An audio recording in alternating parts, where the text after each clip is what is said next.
mengeluarkan fatwa resolusi jihad. Siapa yang mati melawan Belanda, matinya mati syahid. Pondok pesantren bukan anti NKRI. Negeri ini merdeka karena para ulama, para kiai, para buya. Sudirman katanya tak bisa ditangkap.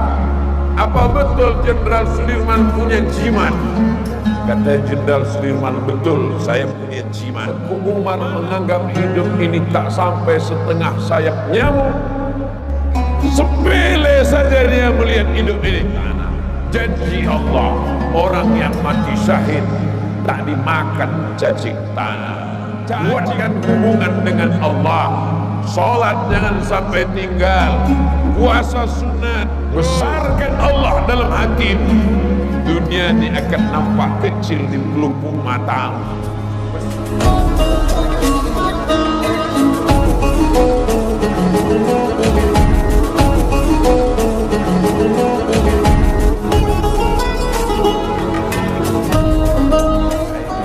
Maka yang berjuang ini atas nama Allah, semua mereka memerdekakan.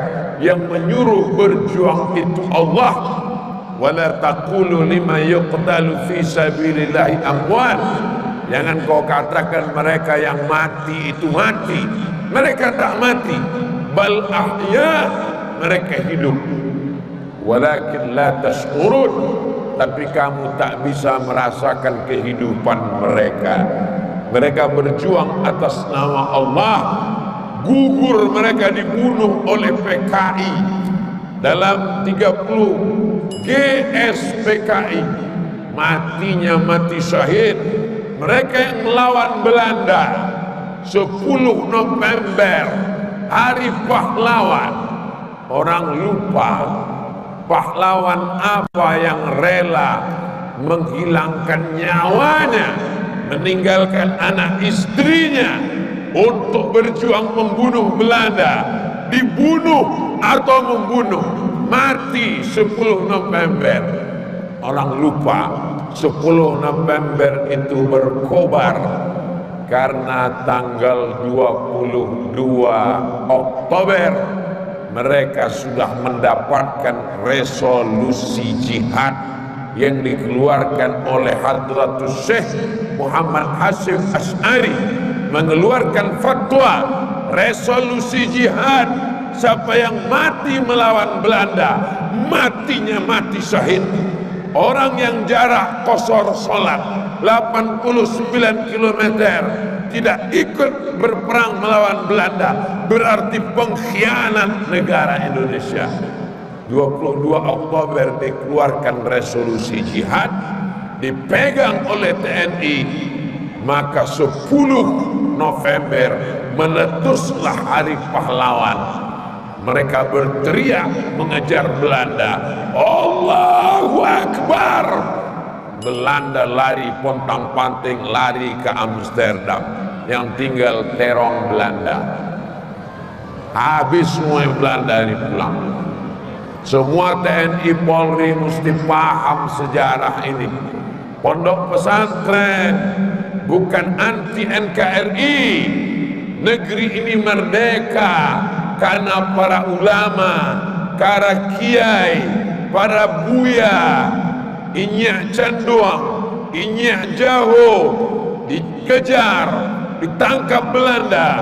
Buya Hamka, Syekh Ahmad Khatib Al-Minkabawi di Makkah mengeluarkan khutbah Jumat. Khutbah Jumatnya dikirim pakai kapal laut, dibacakan di Masjid Istana Siak Sri Indrapura. Mereka dulu belum ada grup WhatsApp, mereka belum ada internet. Melalui kapal laut jamaah haji yang pulang dibacakan khutbah itu di hari Jumat. Khutbah dari Syekh Ahmad Khatib Al-Minkabawi, orang Indonesia yang mati melawan Belanda, matinya mati syahid, hartanya akan dibalas Allah, berkobar perjuangan.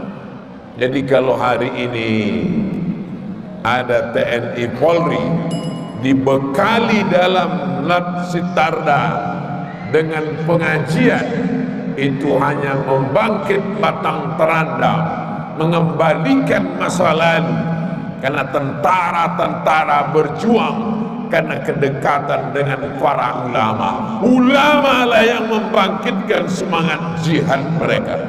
Hari ini Belanda tidak ada lagi, Jepang sudah pulang ke Tokyo, Belanda sudah balik ke Amsterdam, tapi hari ini kita berhadapan demi ganas dari pula Belanda.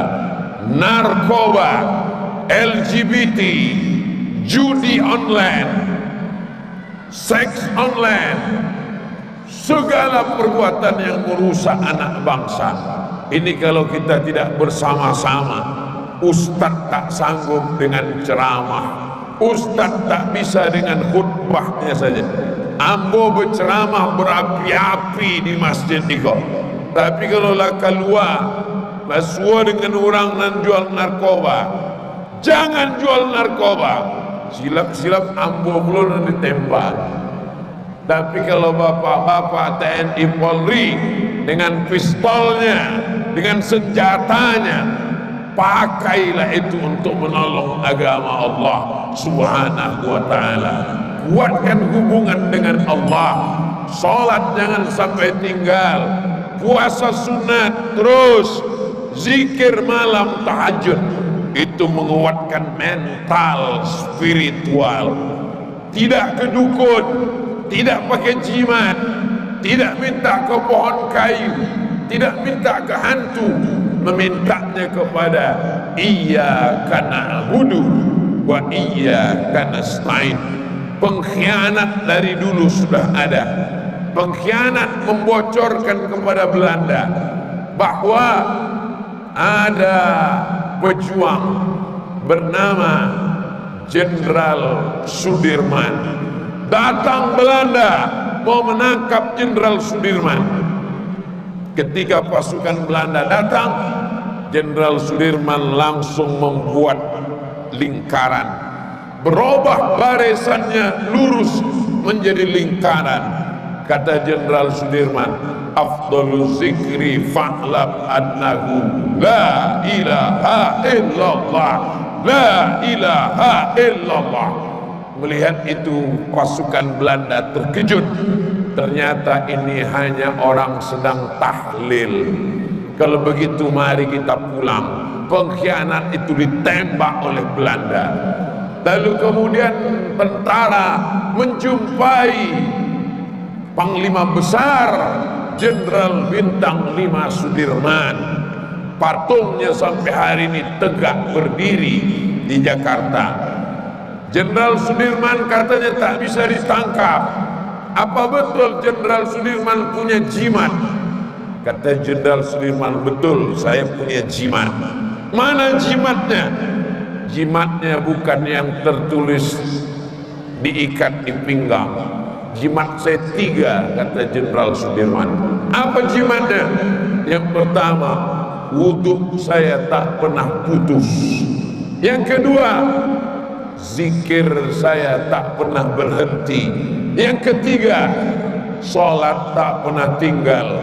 Walaupun sedang bergerilya, kena penyakit malaria di dalam hutan, ditandu, namun sholat tak pernah berhenti. Kami pakai pakaian perang, bagaimana kami sholat? Selama pakaian suci. Ini kaki berbungkus batu, tak perlu disiram, tutup diusap, pakai mazhab masul khufain, muka dibasuh, tangan dibasuh, kepala diusap, telinga diusap, kaki diusap, tetap sholat. Dalam perang gimana sholat? Ada namanya sholat khauf, sholat takut. Imamnya 1, makmumnya 2 baris. Baris pertama sholat, baris kedua menjaga, melihat musuh. Selesai baris pertama, baris kedua maju, baris pertama mundur ke belakang, menjaga. Itulah yang dikatakan Nabi SAW, wa aqamta lahumus shalah, engkau tetap menjadi imam salat walaupun sedang perang, salat tidak pernah berhenti sampai pada akhirnya peluru itu meletus mengenai musuh atau kena diri sendiri. Kalau kena musuh engkau pejuang, kalau kena diri kau akan mati syahid. Apa kata Tengku Umar? Kalau aku hidup besok pagi atau mati malam ini, kalau aku mati malam ini, aku akan mati syahid. Kalau aku hidup besok pagi, aku masih bisa minum kopi di Maulabu. Tengku Umar menganggap hidup ini tak sampai setengah sayap nyamuk. Sepele saja dia melihat hidup ini. Mati malam ini, mati syahid. Hidup besok pagi, masih bisa minum kopi di Maulabu. Meninggal dia malam itu, dikuburkan. Apa yang terjadi? Kuburannya dicari oleh Belanda, dipindahkan. 6 bulan dalam kuburan, dipindahkan. Jenazahnya tak busuk dimakan cacing tanah. Janji Allah, orang yang mati syahid tak dimakan cacing tanah. Cacing pun segan memakan jasad Tengku Umar. Kenapa? Darahnya adalah darah syuhada yang akan bersaksi di padang mahsyar nanti. Maka ketika terjadi banjir bandang, tanah itu longsor, kubur Hamzah bin Abdul Muttalib pada zaman Umar bin Khattab masih mengalir darahnya. Baca buku sirah sejarah sahabat Nabi, baca buku Tarajim al-Ulama, bagaimana darahnya masih mengalir padahal sudah meninggal lebih 10 tahun. Janji Allah Subhanahu wa taala, mereka yang mati syahid karena Allah Subhanahu wa taala. Besarkan Allah dalam hatimu, dunia ini akan nampak kecil di pelupuk matamu. Besarkan Allah dalam jiwamu, maka dunia ini kecil dalam pandangan batin zahirmu. Itulah yang diajarkan oleh para ulama hingga Indonesia ini merdeka, karena mereka membesarkan Allah Subhanahu wa taala.